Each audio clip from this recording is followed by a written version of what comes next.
वज़ीर दाखिला अमित शाह की तरफ से राहुल गांधी को यह नसीहत की गई थी कि जमहूरियत का लफ्ज़ राहुल गांधी को ज़ैब नहीं देता। उनकी दादी ने मुल्क में इमरजेंसी लगाकर जमहूरियत का खून किया था। इस सिलसिले में कांग्रेस पार्टी के लीडर प्रमोद तिवारी का कहना था कि 77 में इमरजेंसी को लेकर आवाम ने अपना फैसला सुना दिया और अब इस पर बात मुनासिब नहीं, लेकिन बीजेपी को बताना है कि जमहूरियत का लिबास ओढ़कर वो क्या कर रही है। लगाई हो, नेताओं को जेल भेजी हो। 77 में उस पर जनादेश आ चुका है, अमित शाह जी याद रखिएगा। उसके बाद कई बार जनता का जनादेश आ चुका है, कई आम चुनाव हो चुके हैं।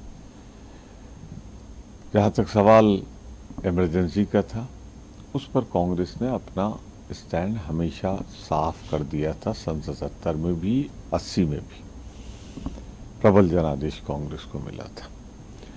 जो आप कर रहे हैं, ये तो आपने लोकतंत्र का बाना पहन रखा है और उसके अंदर जिस तरह आप इमरजेंसी में तो राजनीतिक रूप से मुकदमा दायर था, ये आपका आरोप है।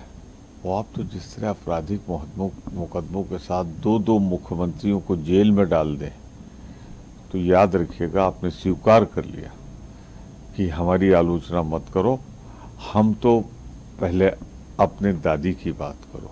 तो दादी का जवाब तो मैंने दे दिया, आपका जवाब कौन देगा?